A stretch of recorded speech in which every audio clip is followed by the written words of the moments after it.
Hi, and welcome to FinExtra at Sibos TV. And today we're going to be talking about the Executive Payments Forum.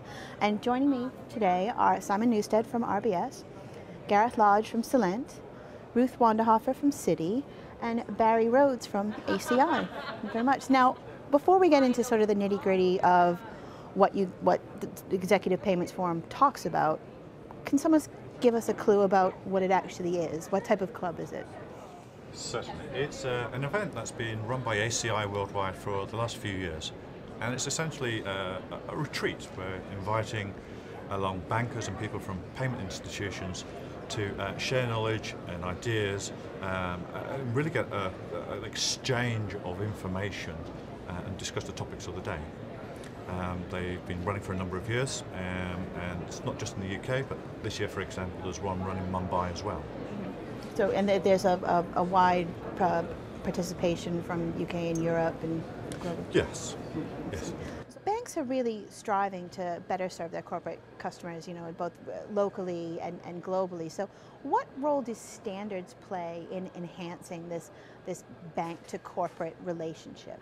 Maybe I jump on this. Standards are absolutely vital, and we do see at a global level much more momentum working with global clients on defining the customer-to-bank harmonization, which is done in the Global Common Implementation Group of ISO, where we, with a number of other global players, are working with global customers on defining the way they access the banks, and then it's harmonized, so that these customers can actually change banks and have a harmonized implementation with all of them, which is of course very important in today's financial markets, so that you are flexible, but you don't have to re-engineer connectivity every time in a proprietary way.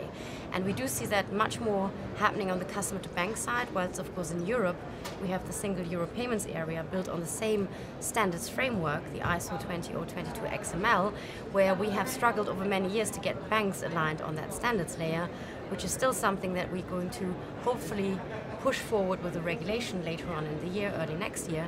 And of course it would be great if other markets would have a similar interbank standard, so that we wouldn't only have the customer to bank global implementation, but also between the banks we would have much more harmonized standards to make it more efficient at a global scale. So, I mean, are we seeing the industry moving towards having the standards between banks and corporates at the same level as the bank-to-bank world? Well, it's happening earlier with corporates and banks, in fact, which is quite interesting. Yes, because customers are driving this together with the banks that are at global level versus the regional game of SEPA, where of course in the interbank space it takes much longer to be fully implemented. I think if you sort of move beyond the retail payments environment where SEPA is the early adopter, if you then look on the global stage, as Ruth's already mentioned, what we're increasingly seeing is adoption or signs of adoption in high-value payments. So we know that the ECB in the context of Target 2, whilst it's not something that features as part of the SEPA agenda because high-value payments aren't SEPA payments, the ECB are looking at the same standards and are starting to construct a roadmap for the adoption of ISO 20022 for Target 2, not surprisingly given they're going to be using the same essential standard set for T2S, Target 2 securities. And equally we know that the Fed in the US is considering ISO 20022. In Japan they're also looking at the use of the same standards. So it's starting to spread beyond Europe in a retail payment context into the customer bank domain and into the high value payments domain, and it's clearly in terms of efficiency the right way to go to have a common underpinning set of technical standards. How do you think, are we going to have trouble controlling the various schemes that come out of ISO 20022, much like we've lived and breathed over the last 20, 30 years with, on the retail side, with 85, 84, 83. Are we gonna have problems with that level of harmonization because it is an XML-based format? There are different various things. We've got IPFA, we've got SADC, we've got various groups around the world that are trying to do this. Do we envision a problem there keeping the standards at a standard level? even if you just look within SEPA, there are so many variations of the SEPA, theoretically identical ISO standard. So if even within that geographic area, yes, of course, as you move across SEPA, move outside SEPA, we need as global banks, we need as suppliers, we need as customers to keep the pressure on to make sure we move and converge, so we're using as identical standards as possible. Otherwise, we've achieved harmonisation in name alone. Maybe just to add, there are two dimensions, because the retail environment is very different, and actually we have all these variations already in place versus wholesale. So what we do see is that that's why we're driving as Citi with all the other global banks the corporate to bank agenda, because the corporates know exactly what they want. Right. They define it together with us, and that would be one common global implementation driven by customer demand, which is a very specific customer segment. I would say on all other customer segments, primarily SME and retail, we would probably remain with local flavors and variations, which does create an efficiency problem, because the idea, of course, in Europe was to have more cross-border competition for retail and SME, and that's, in my mind, something that we might not see evolve as quickly, because no one is policing the technical implementation. I mean, yeah, and I think for SMEs, they're going to have trouble with the XML implementation and that's anyway. Another layer, absolutely. So the customers themselves, in my view, shouldn't be forced to themselves adopt XML, certainly for SMEs, but also for larger businesses in Europe and even global ones. The adoption of XML is a specific strategy of a business. The smaller ones might not ever want to do it, and the larger ones might do it, but globally. Hence the global CGI approach. So what we are trying to do in the European context is to avoid forcing customers to adopt ISO XML, but rather connect them through multi-banking gateways and, of course, ERP system mapping, which is already in place today. I wanted to move a little bit into another area of anxiety, which is expected global regulations, and especially regulations coming out of the US and out of Europe, which could differ wildly. Is there room for regulatory arbitrage? I don't think so. I mean, I think there's realities. Each country wants to control regulation in its own way, but they're all working to broadly the same goals and means. And it's not as simple as it sounds doing regulatory arbitrage.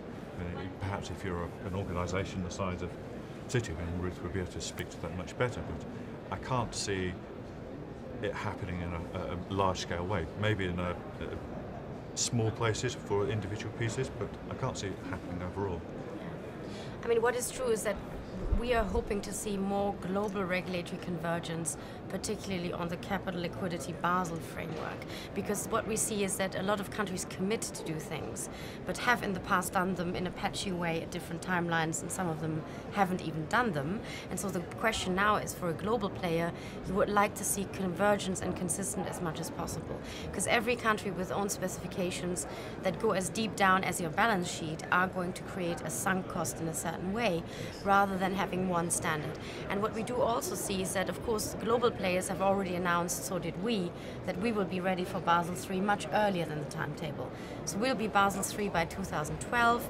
Many other global banks have said the same. So even though theoretically people talk about late rules in 2018-19, the reality is, for global players, it is going to happen much earlier.